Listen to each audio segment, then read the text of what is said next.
I was born actually in East Melbourne, but lived in Paran. Our family home was in Paran, and I lived there from 1940, which is when I was born, through till 1956, which is when I joined the army.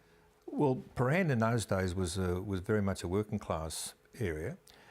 We went to a state school, Hawkesburn State School, and then all our children went to the same school, was called the Paran Technical School, which is what was expected in those days, because children from our area didn't go into professional ranks. We had to go to a technical school and learn arts and crafts and in preparation for an apprenticeship.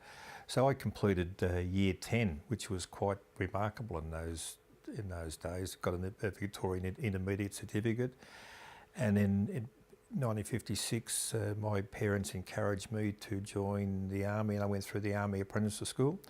And interestingly enough, did the whole thing all over again, because the Army's education standard was the same as the Victorian education intermediate certificate, so I repeated the whole thing again. I completed 3 years apprenticeship in the Army as a vehicle mechanic, graduated from the Army Apprenticeship School then in Balcombe, near Mount Martha, in December 1958, and then went to join the corps called RAME, Royal Australian Electrical and Mechanical Engineers, and then served a further 6 years as a RAME mechanic, and then I re-enlisted for a further 3 years after that, which included a 12-month deployment to Vietnam. I went to Vietnam in October 1965. I was attached to the 1st Logistics Support Company, which was part of the 1st Battalion Battle Group, and we were located at the Ben Hoa Air Base, about 15 miles north of Saigon. And our battalion made up the 3rd Battalion of the American 173rd Airborne Brigade structure, and I was there from October 65 through till May 66, and because I hadn't completed 12 months in country at that time, I was then posted to field workshops, which was located at Vung Tau. And from there I was then deployed to Nui Dat and became the sergeant in charge of the LAD, Light Aid Detachment, with the APC Carrier Squadron, and I replaced the sergeant who'd been injured in country and sent home again, and I was the acting replacement until somebody came from Australia as a full-time replacement for the person who was injured. And I then came home to Australia in October 1966 after I completed 12 months in country. Was promoted to warrant officer, and then took my discharge from the Army in January 1968 after completing 12 years. My father served in the 1st AIF.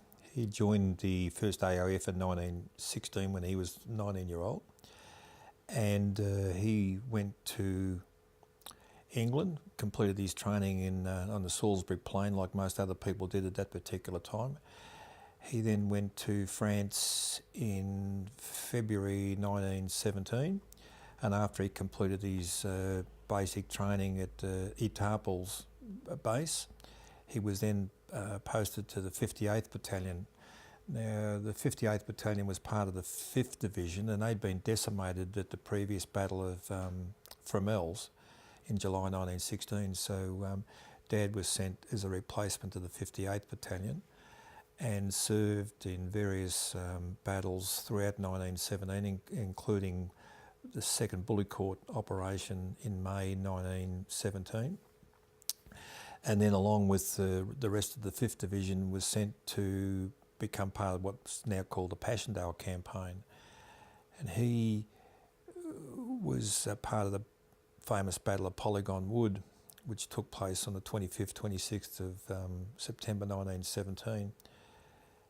It was interesting that he was one of the first casualties in that particular operation, and he was shot through the neck, and a bullet came out his back, and took 4 of his ribs on the way and damaged his left lung, so he had rather severe injuries. And the story about his evacuation and subsequent treatment is an interesting one. He was being evacuated from the battle zone by 4 German POWs who were being used as stretcher bearers. During the period of evacuation, the German artillery barrage came over into that region, and the shrapnel from the barrage further wounded my father, and obviously had an horrendous effect upon the POWs because they dropped him and took off for their own safety. And Dad had to, under the very trying circumstances, crawl out of the area to a safer place. He was eventually located and taken to a field ambulance nearby, and from there he was sent to a 3rd Canadian Casualty Clearing Station in Belgium, which is now the site of the Listenhoek Military Cemetery, one of the largest military cemeteries in Belgium. From there he was sent by hospital train to Etaples, to the 26th General Hospital at that large base, and from there he was evacuated to 3 different hospitals in England. One of those was at a place called Much Wenlock, and he was there for 2 months in what's called a VAD hospital, or a Voluntary Auxiliary Detachment type hospital, that I actually have visited twice, once in 2007 and again in 2015. And the hospital, which was formerly a manor home, is still there, is being used as an aged care facility. After Dad spent 2 months there, he was then sent to another hospital in Dartford, in Kent. He spent 10 days there in the 3rd Australian Auxiliary Hospital in Dartford. And from there he was then medically assessed and sent to the Australian Army convalescence base called Montevideo in Weymouth in Dorset in England. His final assessment was that he was still medically unfit for service, so he was then repatriated back home again. By now it's 1918, and he actually was then discharged from the army, ironically, on Anzac Day in 1918.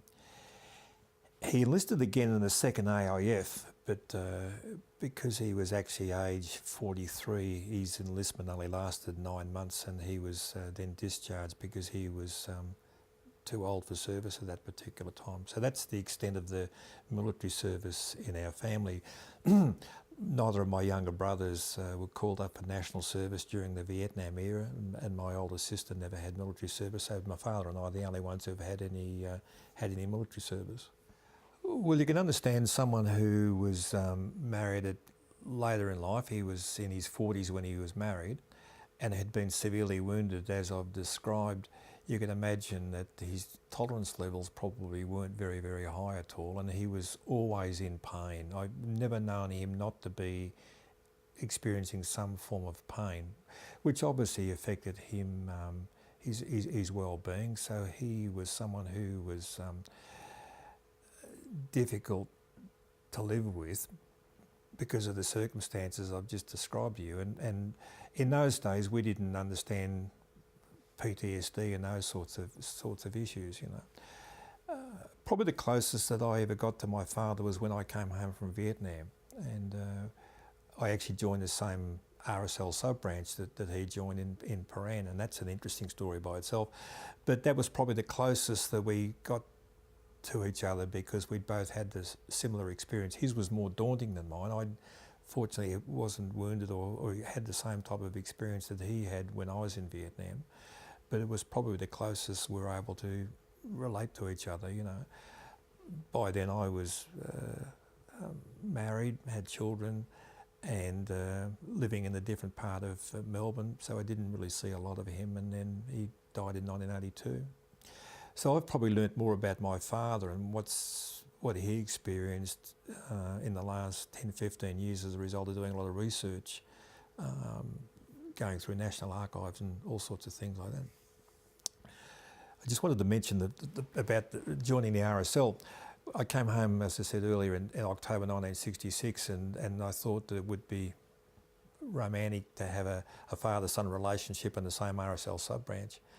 So I went with him to join, signed all the necessary documentation, and when it was all completed, somebody in the RSL said to me, "Where have you just come back from, son?" And I said, "Oh, I'm just home from Vietnam." And this person's immediate response was, "Oh, it's a pity they didn't send you to a real war, isn't it?" Anyway, that was the way it was in those days in terms of the way the RSL and older veterans treated younger people, because they didn't have the same experience. And like a lot of my contemporaries, I dropped out of the RSL for quite some time for those sorts of reasons. That's part of the reason why the Vietnam Veterans Association was formed. But I'm pleased to say I've been back in the RSL fold for quite some time now, and happy to be the president of an RSL sub-branch. 3 or 4 years ago, I applied under Freedom of Information to have his files released from National Archives, and sat down and went through this gigantic box of material, which was mainly some of his service records, but a lot of it was correspondence between himself and what was then called the Repatriation Commission, or now, as we know, the Department of Veterans Affairs. I found a letter in there where it was written in 1976, and Dad was writing to the Repatriation Commissioner saying that he'd been advised by his medical officer that certain pain medications which had been prescribed for him had been taken off what was then called the PBS. And he was explaining why he needed to have these painkillers reinstated, and it's because of the story I've just mentioned about his evacuation. Now, Dad wasn't complaining about the circumstances of the evacuation and everything else. What he was actually saying was, well, I really need to have these PBS items because of the pain that I still experience as a result of that horrendous injuries I had some nearly 60 years beforehand, you know.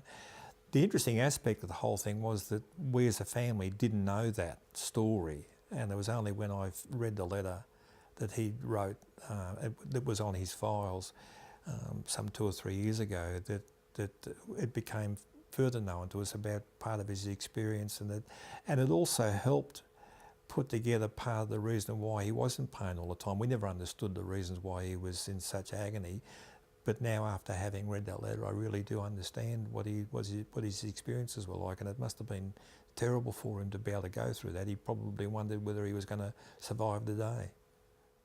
10th of January 1956, and the enlistment took place at what was called the Southern Command Personnel Depot, which in those days was in Royal Park. It was actually adjacent to the zoo, because I remember sleeping over one night and all I could hear was the animals from the zoo. You know, but the Royal Park Personnel Depot was certainly very much a wartime facility, and it was still being used up until the mid-1950s. So the enlistment had taken place, and the first day of entering the army and being sworn in was on, as I said, the 10th of January 1956. And along with other young boys aged 15 and a half and 16, we then boarded a bus and then were transported to a railway station and put on a train and sent to Frankston and back on another bus again and transported to the Army Apprentice School, wearing civilian clothes, wondering really was this a good thing to do. But I still remember it quite vividly as a young 15-year-old. And it was interesting, just recently I was talking to some Army cadets about a particular exercise that we were running in the RSL, and I asked some of them to put up, those who were aged 15 and a half, to put up their hands, and half the room, and I said that I was your age when I joined the Army, and I said, all you've done is make me feel very, very old when I look at you. I mean, it was daunting. There were boys from all over Australia, you know, from parts of Australia that I didn't even know about, but we were all put together in the one company, and it took a while to adjust and to, you know, so the adjustment was to come from family life into this sort of barrackroom type mentality, a lot of discipline. Older apprentices being the NCOs that were responsible for the running of the company and different things, and after a while it all settled in, and I think you just gravitated to those people who you could form some sort of friendship with, and it was an interesting time. I look back on those 3 years that I was at the Army Apprentice School, and there was certainly provided the foundation for the rest of my life, both as a military person and as a civilian later on. I certainly, give a lot of credit to the time I spent at the Army Apprentices School at Balcombe. Well, we had to do two things simultaneously. One was regimental training plus technical training. So, and the greater emphasis was always on regimental training. So, normal army life, the reveille, mess parades, roll calls, different things. And then if it was a training day for technical aspects, then we went down to our technical wing, and depending upon what year we were in, first, second or third year, depending what subjects that we were taught, I was being trained as a vehicle mechanic. So initially it was just the basics of mechanics, and then we went into diesel training and then electrical training. We also had to learn a lot of ancillary training as well, because the Army's attitude was that you could be in an environment where you mightn't be able to call on an allied trade person to assist. So we had to do things like welding, fitting and turning, electrical work, blacksmithing, and all those things were part of the curriculum that we were taught down there, which certainly held me in good stead, because there were situations in my time in the Army where I was by myself and I had to use my own skills to sort of extricate myself from the problems that we were experiencing. An example was that before I went to Vietnam, I was part of a small detachment that was escorting a signals convoy from Melbourne up to Bundaberg, and one of the Land Rovers that we had in the convoy broke down and needed to some basic welding. So because I'd been taught welding when I was in the Army Apprentices School, it wasn't any problem to do that. I had another instance when I was escorting another signals convoy from Melbourne to Sydney, and we had one of the portable generators that was being towed, developed a crack, and in the middle of the main street of Lithgow, I got the welding equipment out and welded up the crack sufficiently enough to sort of get the appliance to Sydney, where we could take it to a base workshops and get the better repairs done. But that was the sort of thing that you were required to do in the Army. I have to confess, I found the whole training route. I mean, I wasn't a natural mechanically endowed person, so I really struggled and only just passed my exams, and I learnt more about the sort of things I'd been taught later in my career in the Army. I think I was a good soldier. I mean, I gravitated towards being a soldier from a regimental sense. I was probably a better soldier than I was a mechanic. And that probably didn't hurt, because they used to say that we were soldier tradesmen as opposed to tradesmen soldiers, So I mean, I think I was a good soldier, which is probably why I was able to get promoted easily. I mean, I was a corporal very, very early in the piece, and I was a sergeant by the time I was 24. But I certainly knew that I had to put a lot of work into my mechanical aptitude to improve in that area there. But I was able to eventually become a warrant officer at the highest level, so I was able to compensate for those deficiencies from my earlier period of training. Yeah, that's an interesting question. Well, I think that someone who is able to work well in a team environment, to rely heavily on your mates, and to be able to support your mates whenever you can, because I think the team is very, very important, irrespective as to what the circumstances are and where you happen to be. You rely very, very heavily on your team. Obviously, that comes as a result of good discipline within the team, within the unit, without being sort of authoritarian to a certain extent. I think it's the ability to use initiative. I mean, one of the things that the Army used to teach in my day was what they call quick decision exercises, being confronted with a particular set of circumstances and being able to decide quickly what you needed to do to be able to overcome that particular thing. And whether that was at the junior level or at the senior level, I think that was important. The maximum was do something, make a decision, and that was important. But the essence to me was good discipline, good teamwork, being able to understand what the role was, you know, whether it was the individual or the unit or whatever. That's how I understood it. And then there was the bearing. I mean, I think the Army in my day used to play a lot of emphasis on spit and polish. I think that was particularly important. It's probably not so important these days, but it was certainly important in good drill techniques and all those sorts of things, you know, and being able to adhere to the Army's system of discipline, you know. I perhaps didn't do that all that often when I was younger, but later in life I understood what good discipline and order was all about. Well, I spent a lot of my time in armoured units. I was attached to a reconnaissance unit for 2 years, and then I later was attached to the 1st Armoured Regiment tank unit at Puckapunya, where by that time I was a sergeant in charge of the mechanics attached to the particular squadron we were in. And then that held me in good stead when I went to Vietnam and was looking after the APC carrier squadron there for a short period of time, as I explained earlier.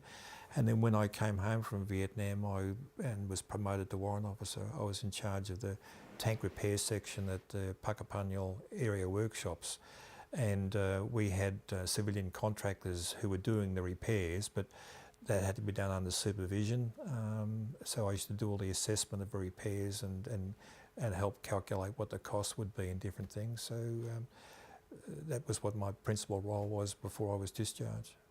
Well, it was quite interesting. I actually was in a classroom at the Ramey Training Centre at Bandiana, and I was given some indication that I was going to Vietnam, and I didn't really understand that. It was rather vague. So the following weekend, when I went back to Puckapunya on leave, I made some inquiries and found out that yes, I'd been shortlisted to go to Vietnam, but because I was actually away on a course at the time, they were going to defer my deployment and somebody else was going. So I knew I was under notice to go. So come October or September would have been in 1965, when the warning order came through that I was going to Vietnam, it was no surprise because I'd already had this previous alert anyway, you know. And I think I had about 3 weeks' notice to prepare to go to Vietnam. So there was, you know, medical inoculations and pre-embarkation leave and all those sorts of things. But having been in the Army for that long, every so often we had to sign documentation to say that we were always available for active service. So you knew eventually something was going to happen. I just didn't expect it. For me, it was going to be a deployment in the first year of Vietnam. And as it turned out, most of the people who I had trained with all finally went to Vietnam eventually anyway, you know, because of the large number of people who were deployed there. Well, it was interesting because I went up there was only five of us in the group, and I went by civilian aircraft, which was strange. We actually went for Qantas aircraft from Sydney to Manila, stayed overnight in Manila in a hotel which the Australian Embassy organised, and then the following morning we were put on a Pan Am flight from Manila to Saigon, or the Ton Sa Nut Air Base, and my first day in Vietnam, I was actually sleeping on a stretcher in a tent at the Ben Hoa Air Base. That previous night, I'd been in a hotel room in Manila. It was quite a contrast, you know. But when I arrived at Ton Sa Nut, and everybody else would have had the same sort of experience, there was just noise, smell and noise. You just never forget it. Planes and helicopters all over the place, and it was just mind-boggling. And trying to acclimatise to all of that was just unreal. Then there was the heat and the humidity in the oppressive area. And I suppose the other lasting memory I have is that when we were being driven from Ton Sa Nut Air Base into the Australian Army headquarters in Saigon itself, we were driven past, and this wasn't deliberately, but we were driven past a French military cemetery in Saigon. And this was the French war dead from what's called the First Vietnam War through the 1950s. And all I can remember was thousands and thousands and thousands of crosses in the cemetery. And I thought to myself, if this is the outcome of the French with the Vietnamese, what's our outcome going to be? It's just a lasting memory. Oh, I was a sergeant vehicle mechanic, so there was a small workshop detachment as part of the logistics support company, and my role was to supervise the mechanics on first and second line repairs for most of the equipment which the Australian unit at the Benoit Air Base had. We also had other responsibilities in terms of looking at the equipment, about its longevity, how long it was going to last in that particular environment. And because we had limitations in terms of body repairs, we also developed what's commonly called a trade repair arrangement. So we were fortunate to find in Saigon a French firm that previously had a Land Rover agency for Indochina. So we contracted the proprietor, who actually, interestingly enough, happened to be a former French Foreign Legionnaire who'd survived the First War and stayed on, and he was running his business in there. So he had good panel beating and body repair facilities, which we didn't have. So we contracted him to carry out any major body repairs we needed, because you could imagine Land Rovers in a jungle environment, they didn't last very long. So it was easier to take them into Saigon, and they actually used to rip the panels off and make new ones out of sheet metal, and did an amazing job. So part of my role was to contract out to ascertain how much the repairs would cost, and then inspect them when he was finished, and then authorise the payment through the army system. So that was another feature of the work I did over there as well. Well, there was a couple of challenges. One is that we drove regularly between the Benoit Air Base and Saigon, and that wasn't an easy operation, because the main highway between the two cities was under threat from Viet Cong on occasion, so there was always a danger of being shot at along the way. And secondly, and I'm trying to say this in the nicest possible way, there was the opportunity for graft and corruption to take place. And a lot of it was people were profiteering from the war, and we had to be vigilant to make sure that we weren't actually being ripped off one way or another, because of the degree of war profiteering that was taking place with some of the people that we had to deal with.